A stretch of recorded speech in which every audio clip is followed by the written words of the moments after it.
So Blue and I met, I wasn't planning on getting a dog at all.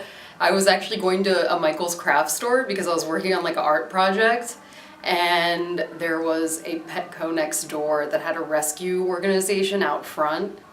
And then there was Blue at the very end of this like spread on the sidewalk, and he was just sitting there hanging out, and he looked so cute, and I walked up to him and he put his chin right on my knee when I sat down next to him, and I was like, oh, you're gonna be my best friend. And he has been ever since. He's just the sweetest.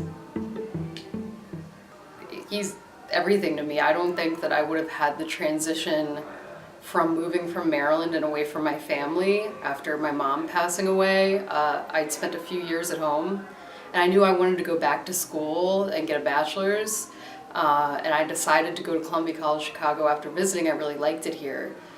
And you know, Chicago is intense. It makes me feel a lot safer to have him with me. You know, he helps me feel better when I'm feeling really lonely. So he just has made life tolerable for me, and he sleeps in my bed. He's like my baby, he's like my child. And I'm so lucky to have the opportunity to be able to bring him places with me because he's so relaxed naturally. He's just like a chill guy. It sounds cheesy, but he's like everything. He makes me get out of my apartment, which is something that I need. Otherwise, like, I get very depressed and I just will not want to leave, and so that's a way that he's definitely keeping me sane. But he rides the plane with me whenever I visit home. There's a guy sitting next to me that was all grumbling because he's like, oh, I don't like dogs. All my kids have dogs. They want me to like them. After all this grumbling, Blue just looks over at him and puts his chin on that guy's knee. And then that guy just looked at him and was like, got his phone out and took a picture. There's so many stories with him. He's an awesome animal. He's just so sweet. There's Matt's trying to get his attention right now. I was sitting out with neighbors barbecuing in our front area, and this cat was walking from the alley into our front lawn and was meowing, so I meowed back, and it stopped and kind of looked at me, and then came over, and we're grilling, and there's ashes falling, and the cat was licking the ashes, and we thought, oh my gosh, this cat is hungry. So someone ran to the store and got a can of food and gave her half of it. And then when she was done, she just came over and sat on my lap and started purring. She just has become a part of our life. My dog, I don't know about accepted her, but at least ignored her. She's just been in my life for 3 years now. Having a pet, you know, you bring an animal into your home, and now you're responsible for that animal. It's like having a kid, except for eventually a kid grows up and can make themselves a peanut butter and jelly sandwich. A cat is never going to be able to open the can of cat food for themselves. They are as dependent on you when they're 20 years old as they were when they were 2. So just making sure that people understand. Cats can have a calming effect. You know, you're sitting there, maybe you're having some anxiety, maybe you're feeling a little stressed, your cat is sitting on your lap, you're petting them, or maybe you're just holding them, and they're purring, and I just think that whole thing can make people feel less stressed and have less anxiety. I believe there are actual studies that show that your blood pressure drops when you're sitting and petting a cat. Blue at school, I've noticed, there are people that kind of get really riled up easily, like just very intense energy.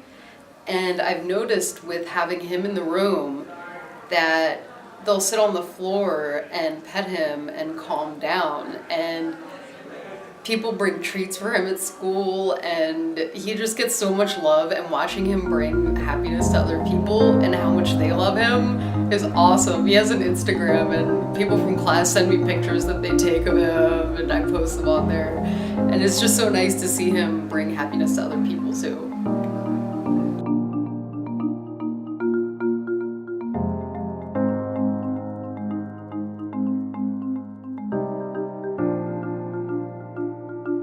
We're having our first day of Distress Fest.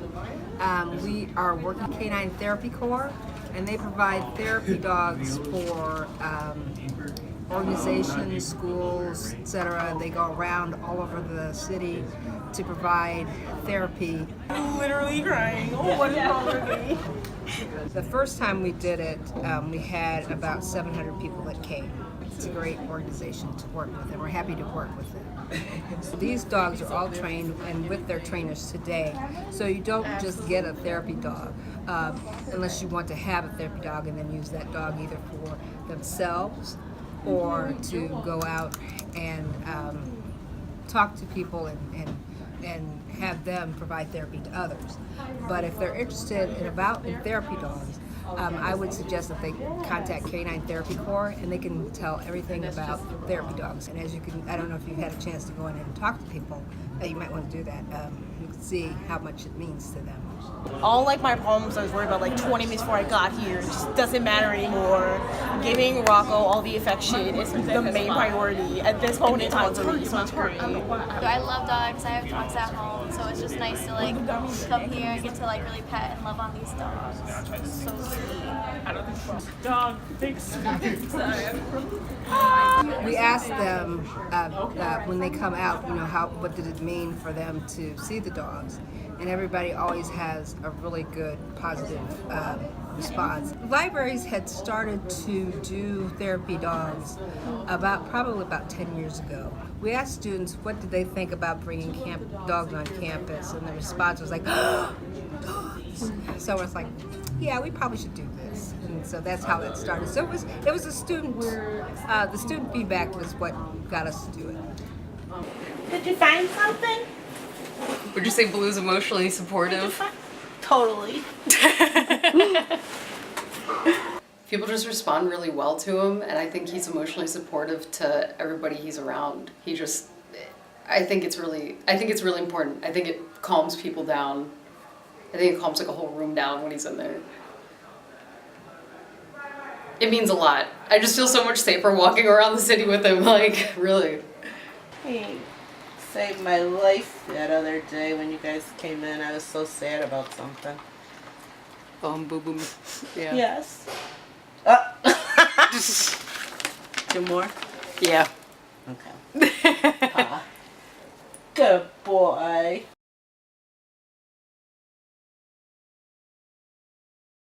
And we already had a dog named Misha, so when we figured out that we wanted Dakota, we had to actually bring Misha to the shelter so they can meet to make sure that they would be friends so that we could get Dakota.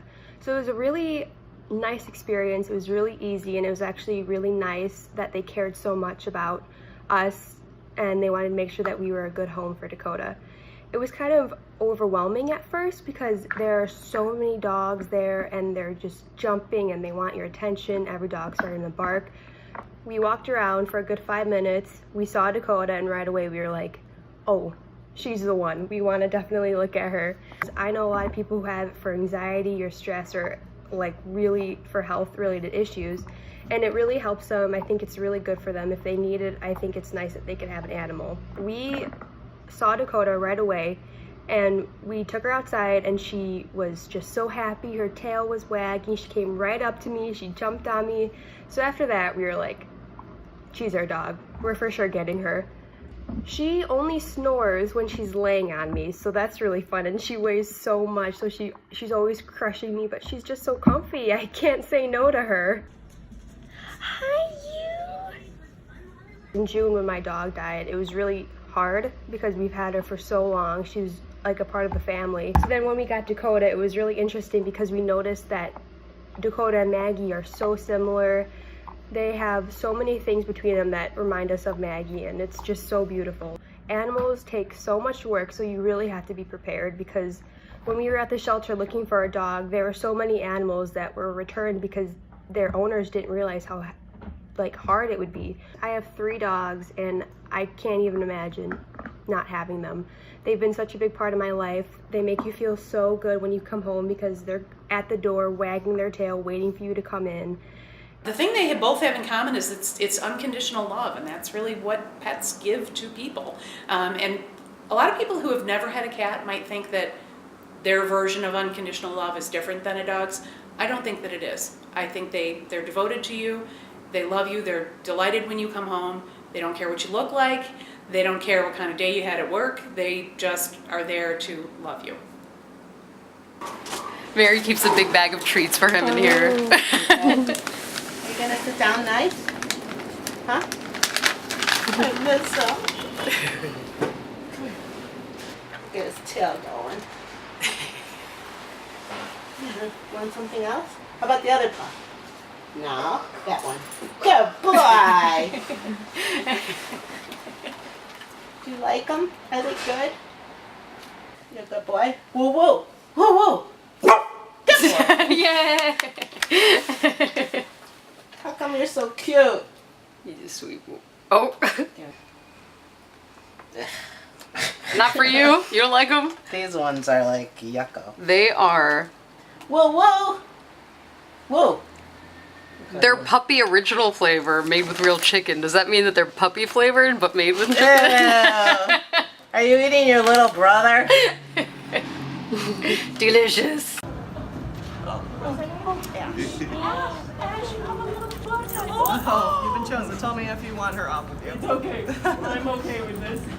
Oh, thank you. Big hugs. She can tell you were in need of some de-stressing. Oh, thank you. I think that a lot of people sort of abuse the emotional support animal certificates and system because you can get them online pretty easily. And not every dog is cut out for having that role. Blue is naturally relaxed and calm and friendly, and he is so great with kids. He's just a chill guy. And some people, I think, will get it for their dog, and maybe their dog isn't really emotionally supportive, and that can be sort of frustrating.